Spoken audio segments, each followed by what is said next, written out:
Back to back news में है, वो है आईआरबी इंफ्रा। आईआरबी इंफ्रा के अनिल यादव जी हमारे साथ जुड़ रहे हैं, जो कि ग्रुप सीएफओ हैं। उनसे ज़रा करते हैं बातचीत। अनिल जी, पहले तो बहुत बहुत शुक्रिया ईटीना स्वदेश को समय देने के लिए, और बधाई भी। ये गंगा एक्सप्रेसवे के लिए बड़ा ऑर्डर आपको मिला है, 6,000 करोड़ रुपए का महत्वाकांक्षी ऑर्डर है सर। कब पूरा करेंगे, कैसे पूरा करेंगे, और फंड्स हैं पूरी बैलेंस शीट्स में? हाँ, धन्यवाद। ये जो गंगा का ऑर्डर मिला है, ये रफली 6,555 करोड़ रुपए का है। उसमें से 1,750 करोड़ के आसपास गवर्नमेंट से ग्रांट मिलने वाली है। तो बैलेंस कॉस्ट 4,800 होगी, जो कि डेट और इक्विटी में फंड की जाएगी। रफली 50% डेट होगा, 50% इक्विटी होगी। इक्विटी में भी मतलब 51% हम फंड करेंगे, and there is a financial investor, they will fund balance 49%। तो आईआरबी के साइड से इक्विटी जो रिक्वायरमेंट होगी 1,200 करोड़ होगी। और जो कि हमने अभी अनाउंस किया था कि हमारा एक प्रेफरेंशियल अलॉटमेंट होने वाला है, जिसमें कंपनी को 5,400 करोड़ के आसपास अमाउंट मिलने वाली है। और उसमें से हमने 1,500 करोड़ कैपिटल के फ्यूचर प्रोजेक्ट के लिए एलोकेट किया था। तो ये इक्विटी वहां से फंड हो जाएगी। प्लस इसका कंस्ट्रक्शन भी आईआरबी ही करेगी, तो उसमें कंस्ट्रक्शन प्रॉफिट भी जनरेट होगा। तो कंस्ट्रक्शन प्रॉफिट एडजस्ट करने के बाद बैलेंस इक्विटी जो हमारे 1,500 करोड़ का मतलब फंड कैपिटल एलोकेशन हमने करके रखा था, उसमें से फंड हो जाएगी। और प्रोजेक्ट का जो ड्यूरेशन है वो 3 साल का है कंस्ट्रक्शन का। तो प्रोजेक्ट लगभग हम कंसेशन एग्रीमेंट बहुत जल्दी साइन करेंगे। उसके बाद हम फाइनेंशियल 6 महीने फाइनेंशियल क्लोजर के लिए मिलते हैं। एक बार फाइनेंशियल क्लोजर अचीव होने के बाद तो नॉर्मली मतलब जून जुलाई से प्रोजेक्ट स्टार्ट होगा, और 3 साल का कंस्ट्रक्शन पीरियड है। तो जो कि टोटल प्रोजेक्ट कॉस्ट जो है वो 6,555 करोड़ है, बट ईपीसी कॉस्ट रफली 6,050 करोड़ है। तो अगर मैं मतलब इक्वली 3 साल में डिवाइड करता हूँ, हर क्वार्टर 500 करोड़ के आसपास का रेवेन्यू मतलब इस प्रोजेक्ट से आएगा। राइट, बहुत बहुत स्वागत है आपका। जी अनिल जी, बहुत बहुत स्वागत है आपका। आपने डिटेल्स शेयर करी इस प्रोजेक्ट के बारे में, लेकिन एक और बात जानना चाहेंगे, क्योंकि हम देख रहे हैं आप बजट से पहले जाहिर तौर पर इम्पॉर्टेंट हो जाता है इंफ्रास्ट्रक्चर, रोड, हाईवे, ट्रांसपोर्ट से जुड़ी कंपनियों से बात करना भी, और आप एक बड़ी private road and highway infrastructure company है। गवर्नमेंट ने एक मैसिव पुश दिया है, यूनियन बजट में एक्सपेक्टेड है 2021 की बात मैं कर रही हूँ, वहाँ पर एक बड़ा एलोकेशन किया गया। अब बजट 22 का भी आने वाला है, ऐसे में आपको क्या उम्मीदें हैं?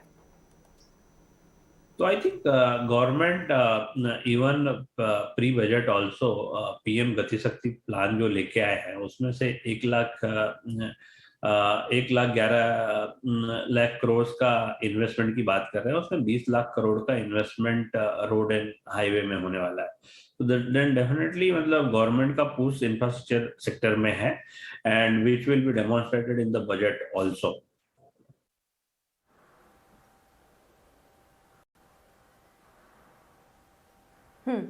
सर, ये जो ऑर्डर आपको मिला है, इसके बाद ये ऑर्डर मिलने के बाद आप कुछ ऑर्डर बुक के बारे में डिटेल देंगे, या इस कंपनी की जो करंट ऑर्डर बुक है वो कितनी पहुंच चुकी है इस वक्त, और आने वाले समय के लिए और कौन कौन से प्रोजेक्ट्स हैं जहां पर आपकी नज़र है? क्योंकि कंपनी की टोटल ऑर्डर बुक रफली 13,200 करोड़ थी, उसमें से ईपीसी ऑर्डर बुक सिर्फ 6,800 करोड़ थी। तो ऑलमोस्ट ईपीसी की ऑर्डर बुक डबल हो रही है। और अगर हम FY21 का कंस्ट्रक्शन रेवेन्यू देखें, तो ये ऑर्डर बुक नेक्स्ट 3 साल के लिए विजिबिलिटी, कंस्ट्रक्शन रेवेन्यू की विजिबिलिटी प्रोवाइड करती है। तो रफली now EPC order book itself is रफली 12,000 plus crore, and which will be executed over the period of 3 years. And O&M order book हमारी जो है और रफली 6,500 करोड़ के आसपास है, वो 7 से 8 साल में एग्जीक्यूट होगी। 500 से 600 करोड़ रेवेन्यू वहां से आएगा। तो रफली 4.5 से 5,000 करोड़ के आसपास का एग्जीक्यूशन इन्हीं ऑर्डर बुक से होता हुआ दिखेगा नेक्स्ट अगले 3 सालों में।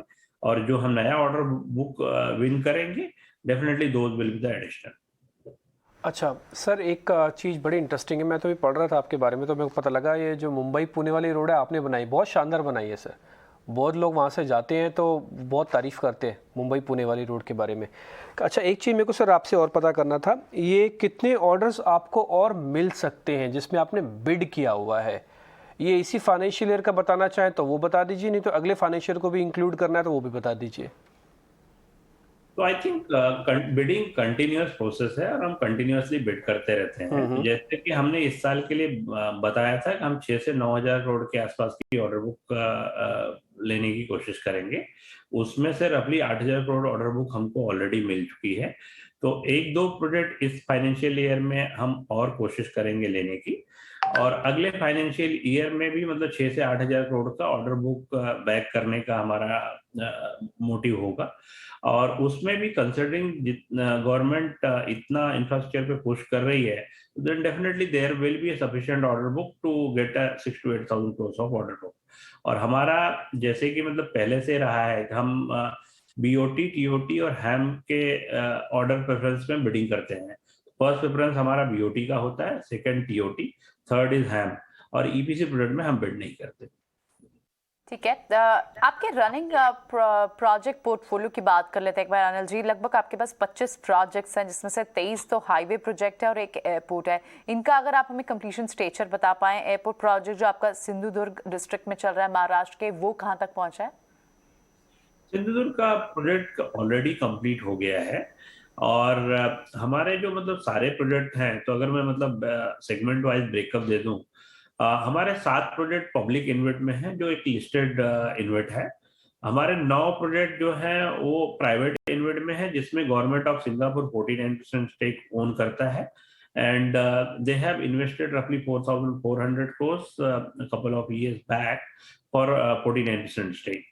और उसके बाद हमारा आईआरबी की बात करें तो आईआरबी में कंस्ट्रक्शन सेगमेंट है, और प्लस आईआरबी के में एक टीओटी मुंबई पुणे टीओटी है, और balance concession life close to 9 years है, और अहमदाबाद वडोदरा प्रोजेक्ट है, और प्लस 4 हैम असेट है। और जैसे जैसे वो असेट हैम असेट कंप्लीट होते जाएंगे, हम उसको पब्लिक इन्वेट में ट्रांसफर करते जाएंगे। अनिल जी, आज एक खबर आई है कि सीसीआई ने, कंपटीशन कमीशन ऑफ इंडिया ने करीब 17% है, मोटा मोटी 17% आईआरबी इंफ्रास्ट्रक्चर के जो इक्विटी शेयर्स हैं उसके एक्विजिशंस के लिए ब्रिकलेयर्स को भी अप्रूवल दे दिया है। सर, इसके बारे में थोड़ा सा बताएंगे, ये मामला क्या था पूरा? हमने लास्ट रिजल्ट के साथ हमने प्रेफरेंशियल अलॉटमेंट का एक अनाउंसमेंट किया था, जिसमें फेरोवियल उसकी एक सब्सिडरी सिंट्रा के through, it's a European construction big giant, and they are going to invest रफली 25% स्टेक इन द कंपनी, और गवर्नमेंट ऑफ सिंगापुर भी रफली 16-17% के आसपास स्टेक ले रही है।